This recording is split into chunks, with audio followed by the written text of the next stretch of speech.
Movie की शुरुआत होती है जूली से, जो एक जगह टैक्सी से सफ़र कर रही होती है। ड्राइवर उसे एक अजीब सा वाक़या बताता है कि हम लोग अपनी शादी की पिक्चर्स देख रहे थे।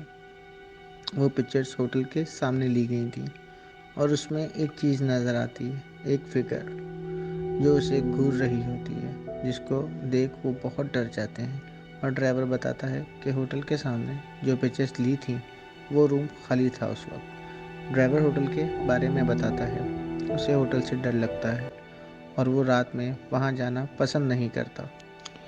जूली अपने कुत्ते लुइस के साथ होटल पहुँच जाती है और फिर वापस आती है और कहती है कि मम, वी हैव अराइव्ड, कि माँ, हम पहुँच गए हैं। इस बात से पता चलता है कि जूली जिस होटल में रहने आई वो किसी ज़माने में उसका अपना घर हुआ करता, जो कि पुराने दौर का बना हुआ बहुत बड़ा मेंशन होता, जो एक दौर दराज जगह पे वाक़ होता। होटल पहुंचकर जूली रिसेप्शनिस्ट से अपनी बुकिंग के बारे में पूछती है, तो रिसेप्शनिस्ट उसे उसके रूम, जो कि फर्स्ट फ्लोर पे होता, भेज देती है।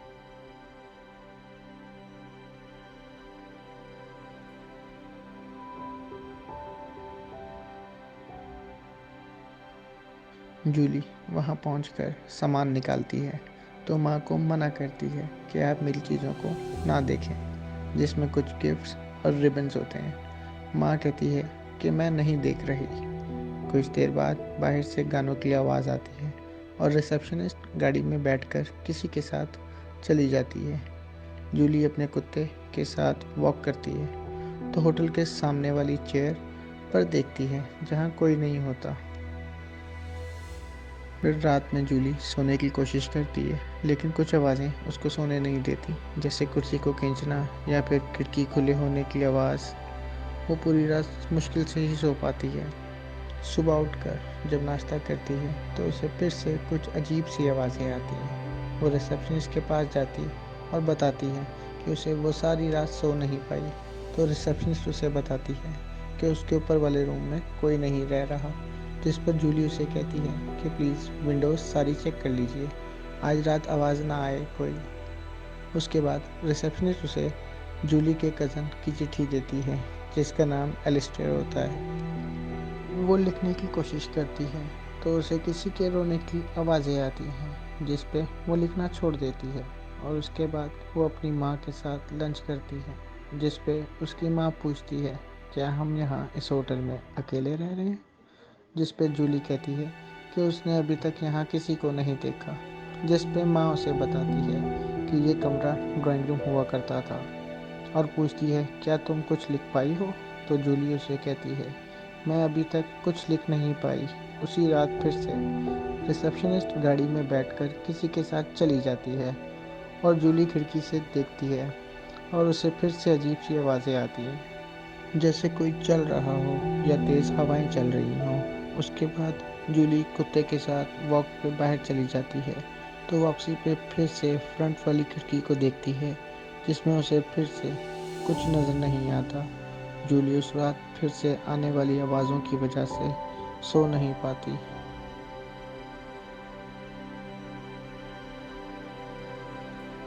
वो थोड़ा सा ही सोती है तो कुत्ते को पी कराने बाहर ले जाती है। वापसी पर उसे होटल की फ्रंट वाली खिड़की पे एक बूढ़ी सी औरत नज़र आती है, जो कि जूली को घूरती है।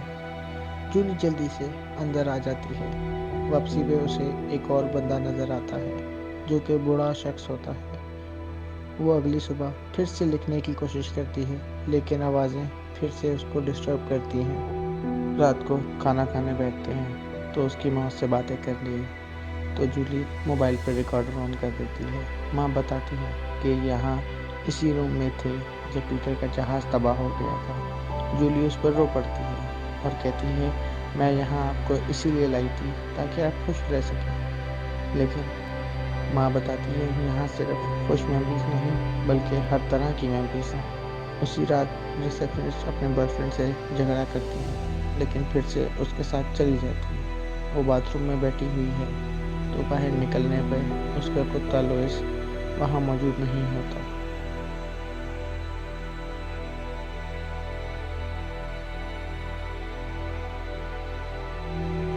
वो परेशान हो जाती है और उसे ढूंढने लगती है।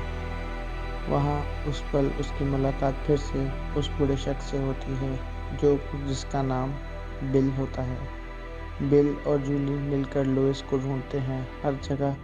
ढूंढने के बाद फिर वो वापस रूम में आती है। लुइस बेड पे ऐसे बैठा हुआ होता है जैसे कुछ हुआ ही ना हो। वो बिल को बताती है कि बिल उसे अपने साथ बैठने को कहता है। बिल बताता है कि उसकी बीवी यहाँ काम करती थी और शेफ थी जो कि मर गई है, और उन दोनों ने 30 साल यहाँ काम किया है। वो उसके लिए फ्लूट भी बजाता था ताकि उसे याद कर सके। बिल के पूछने पे जूली बताती है कि वो एक फिल्म मेकर है और वो अपने और अपनी माँ के ऊपर एक फिल्म लिख रही है, लेकिन ये काम बिल्कुल भी आसान नहीं है।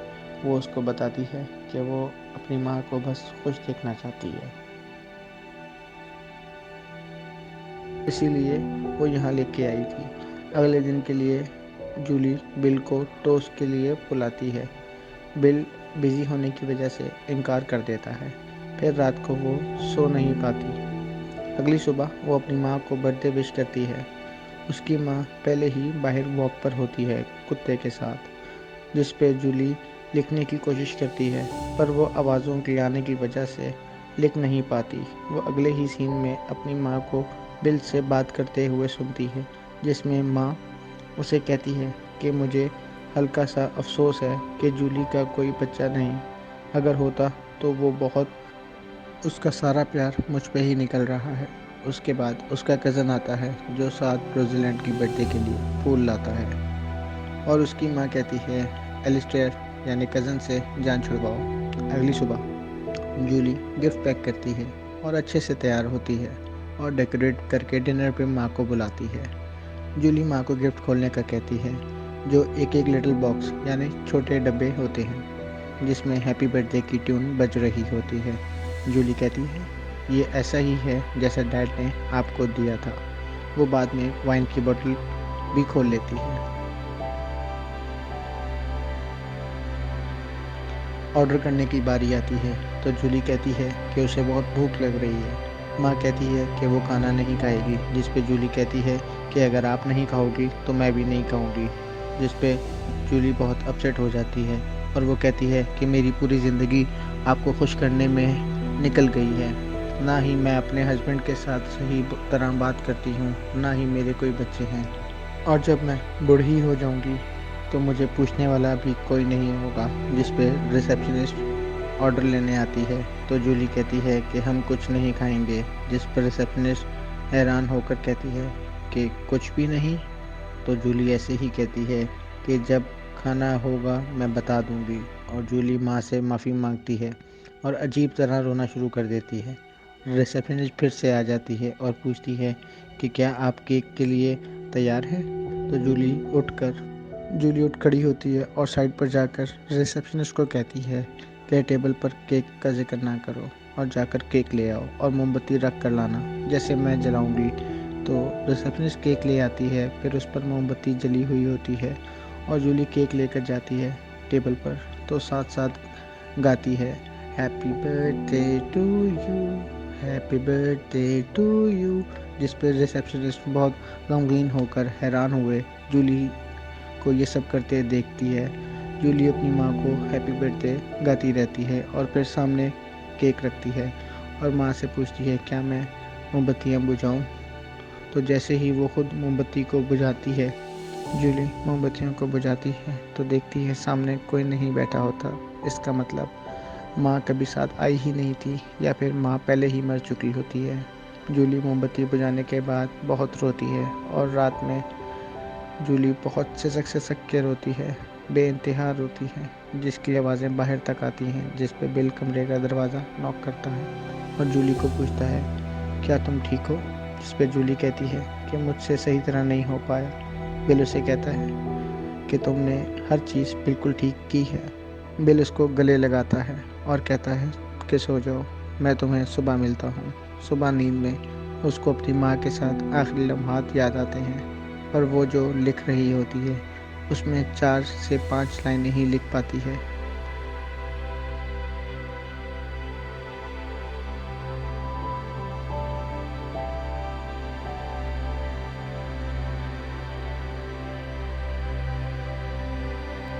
फिर जूली अपना सामान पैक करती है और वहाँ से चली जाती है। जाने से पहले रिसेप्शनिस्ट उसे कहती है, मैं उम्मीद करती हूँ कि तुम ठीक हो।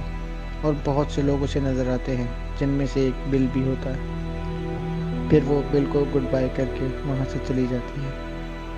इस मूवी में बहुत सारे सवालात हैं